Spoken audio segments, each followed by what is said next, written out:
Okay, so after a water break, and I now have my water bottle here, back on the bottle, we can continue. So you have voluntary euthanasia, non-voluntary euthanasia, and we'll go into these in more detail, and you have involuntary euthanasia. Now, hardly anyone really seriously tries to justify involuntary euthanasia because it's just simply too much like murder. There are a few bizarre cases where some people think that's justifiable, but we're simply going to pass over that, and we're going to concentrate on either voluntary or non-voluntary euthanasia, as they're called. Now, there are several distinctions that I mentioned to you in number 12 that it's important to keep in mind. The first of those is results that we cause versus results that we accept. So I don't think I've used this example before. It's the example of the wartime commander. So a commander has captured some prisoners of war, and he knows that if he can get these prisoners of war to tell him the movements of their side's troops, that he will be able to save the lives of more of his own troops. He will be able to keep them from being killed by the enemy. However, these prisoners that he has captured are loyal to their side, and they're not interested in divulging that information to him.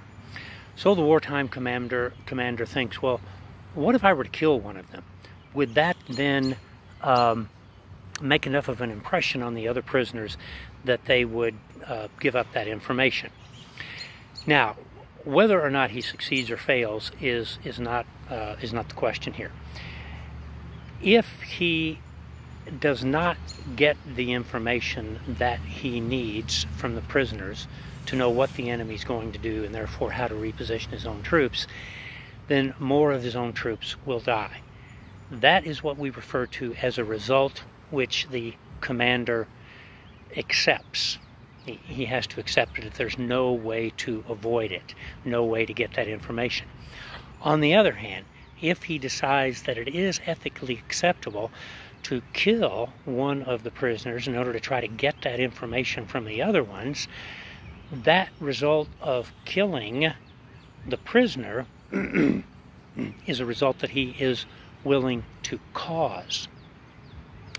Now, sometimes, and this is where it gets a little tricky, sometimes people say that if the commander does not take the extreme measure of killing one of the prisoners in order to get the others to talk, that he's actually in the position of being held responsible for causing the deaths of his own troops. So what you see here, and the distinction, the way I want to make this clear, is that for the realist, there are both categories of results. Some of which you cause, you kill the prisoner, you cause his death. Some of which you accept.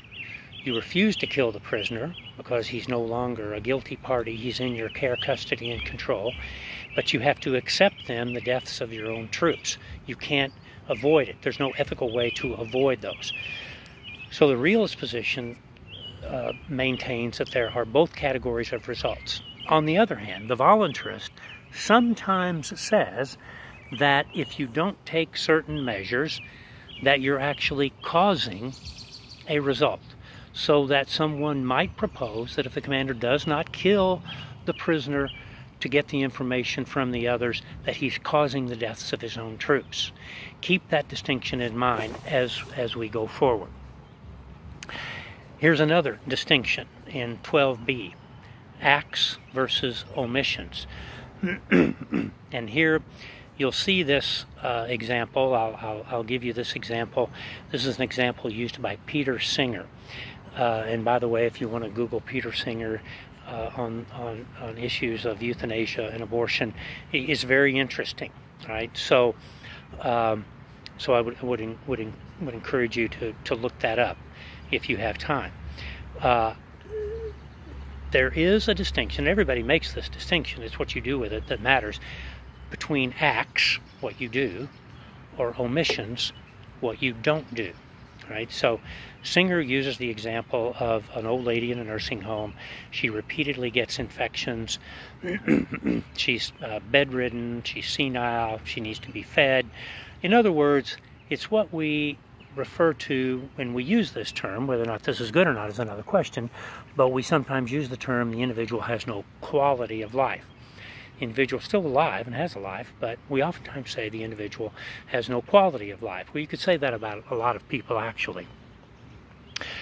So Singer's proposal is that the nursing home administrator and the family meet, and they come to the conclusion that it would be better if this old lady in the nursing home died. Let's say, we'll just call her Grandma. It'd be better if Grandma died.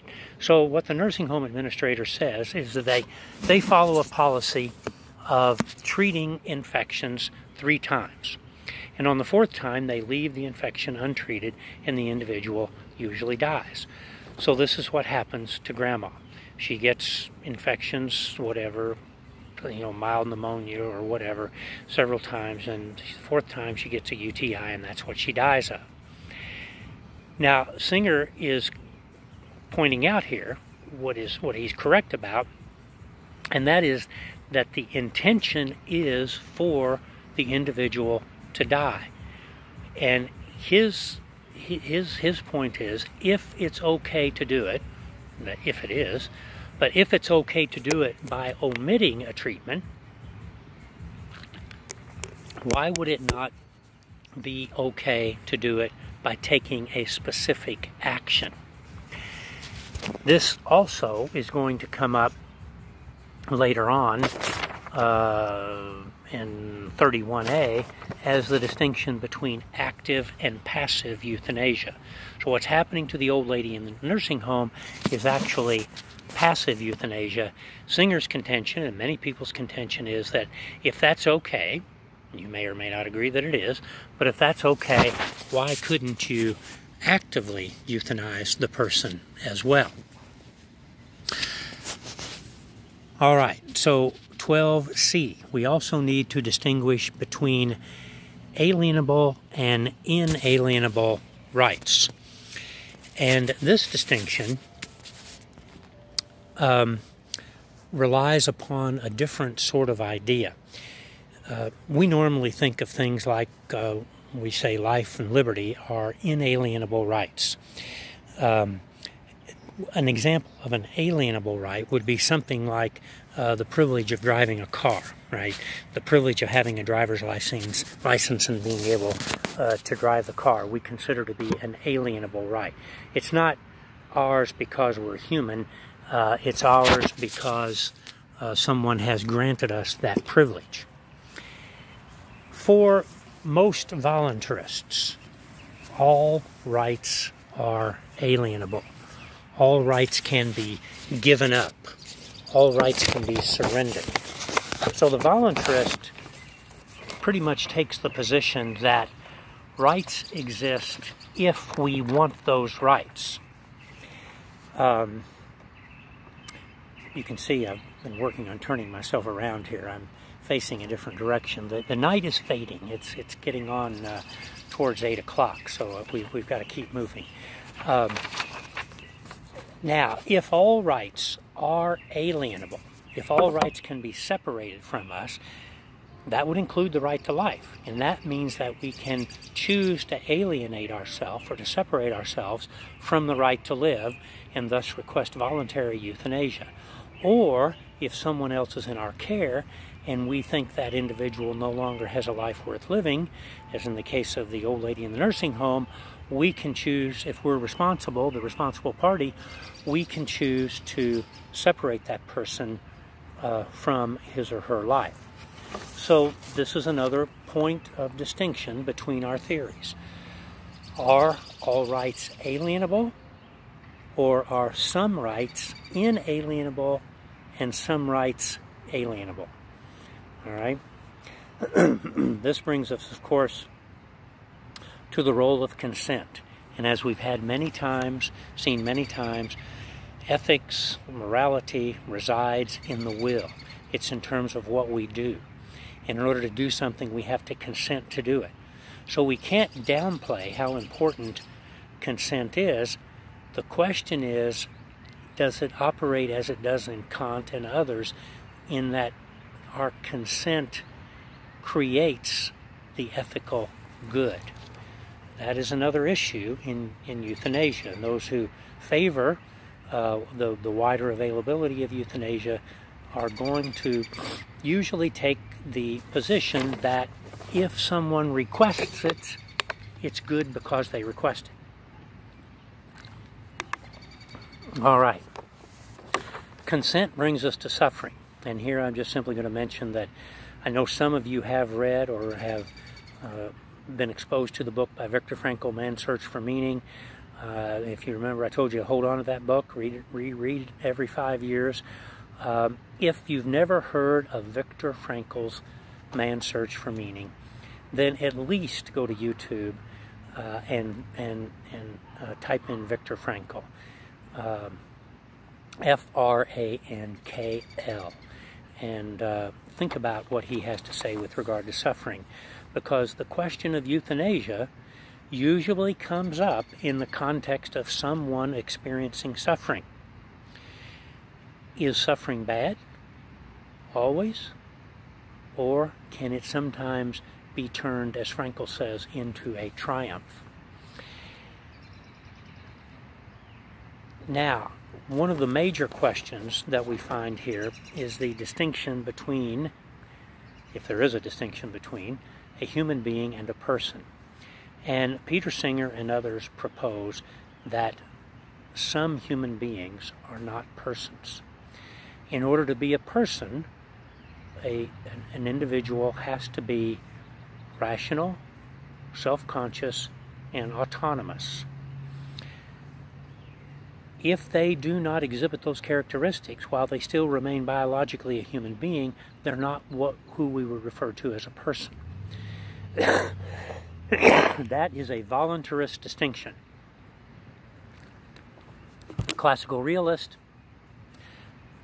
does not make that distinction at all, and simply says that if you're a human being, you're a person. All human beings are persons. Now, we can't turn that around and say that all persons are human beings, and I'm not going to tell you why that doesn't work, because we don't really have the time. If we were in person, I could do a little bit more of that. All right, so this is another question that you have to ask yourself. Do you agree that some human beings are not persons? Now, regardless of that categorization, we still have to deal with the reality of innocence. So whether we're looking at just a human being or a person, we have to ask ourselves the question whether or not it is sometimes ethically okay to intentionally and directly kill an innocent human being. Is it sometimes ethically and morally legitimate to directly and intentionally kill an innocent human being? And once again now, don't confuse this with the criteria of justification that we went through when we were looking at self-defense, war, and capital punishment. In euthanasia, point number 21, as in abortion and infanticide, we're looking at innocent human beings. So, is it or is it not the case that innocent human beings have a right to life, and can they voluntarily give that up? Also, don't confuse that with someone making a sacrifice. So, for example, you're sitting in the classroom. This is an example I would normally use if we were sitting in the classroom, and all of a sudden the door opens and a grenade rolls in. And I'm going to say it rolls in to our class, the door, and the first person right there by the door, I believe, if I remember correctly, is Emily. And so Emily, being a very selfless person, immediately flies out of her seat and falls on the grenade. The grenade explodes, kills her, but the rest of us are alive. Now, that's not the same as what we're talking about here. You know, that's not the same kind of choice. That's not the same kind of giving up your inalienable right to life, right? We would evaluate that in terms of the principle of double effect, and what Emily would be doing would be attempting, if at all possible, to protect everyone else's life, right? In the process, knowing that she's likely either going to be seriously injured, if not killed, right? So it's a different scenario. That's not what is happening in euthanasia. Sometimes a distinction is made, as you see in number 25, between being biologically alive and being biographically alive. And here I would refer you to the example, and you can look this up. I'll tell you briefly what it is, but you can look it up if you want more details. The example of Terry Schiavo. It's been about 15 years ago now. Terry Schiavo died on March 31st, 2005. Some years prior to that, she had had an accident, and she had gone into a semi-comatose state. She was not comatose by any stretch. Her eyes were open, and she did make some responses, but it was obvious she was never going to go back to the life that she previously had. Her husband wanted to move on with life, and so he wanted all life support systems withdrawn. She was not on a ventilator, but she was being fed through a tube. But she was processing food. She could take food into her system and was doing everything else that we do with food.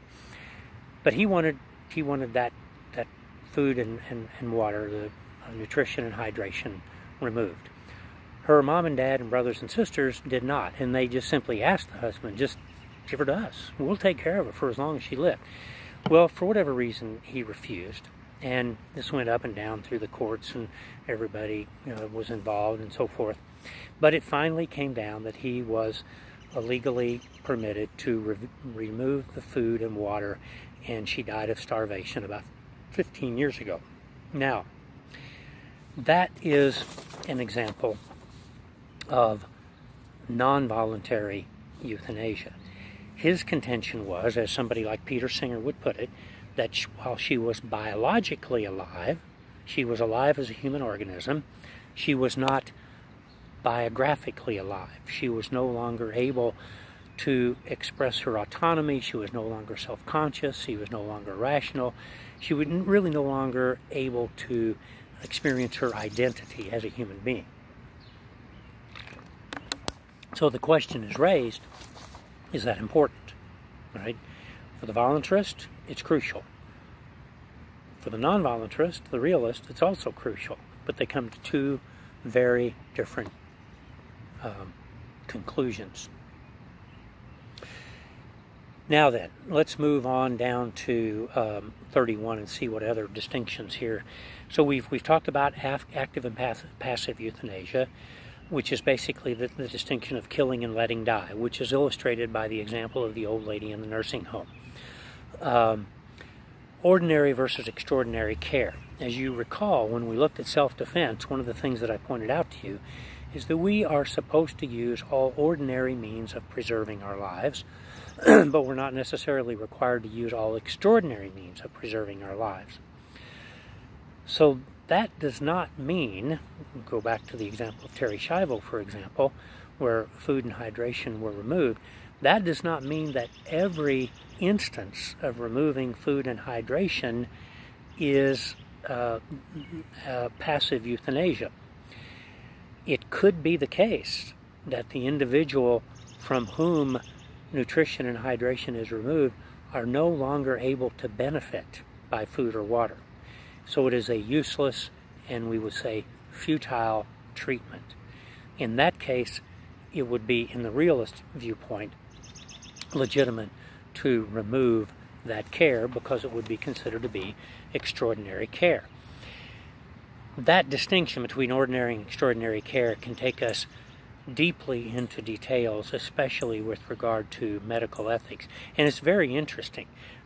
We just, in a a video that's now the second one, actually, that's hitting almost 20 minutes. I don't want to go too much further into these details. But if you do have specific questions on this, just email them to me, and I will either in the email, depending on the question, either in the email or on the next video, answer those questions. And this is true from this point forward. If you have any questions, you can email or you can text those questions. And if it looks like, and they probably will be questions that everybody would have and everybody would be interested in knowing something about, I'll answer those questions in a future video. Now, these distinctions, as I mentioned here in 31D, are exemplified in this example of the old lady in the nursing home. Singer has a very sort of catchy thing that he tries to say here when he's talking about why we aren't allowing ourselves to actively and or at least passively euthanize people who do not have, as he says it, lives worth living. So he uses the example of a horse on the racetrack.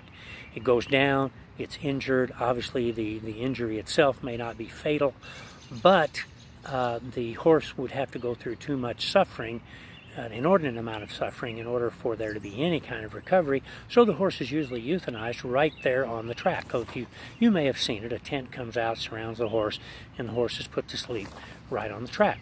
So Singer's little cute phrase here, which I've indicated for you there in 31D, well, they shoot horses, don't they? Why can't we kill Grandma? Her life's not worth living either. All right?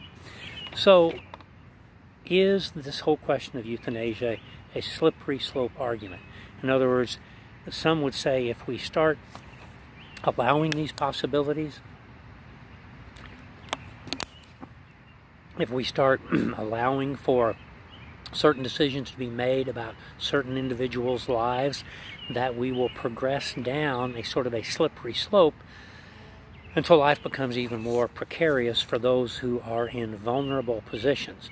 Those vulnerable positions could be that you're not yet born, that you're newly born, that you have a disability, that you have a special need like Down syndrome. I mean, some, as we'll talk about next time, some countries boast of no Down syndrome births.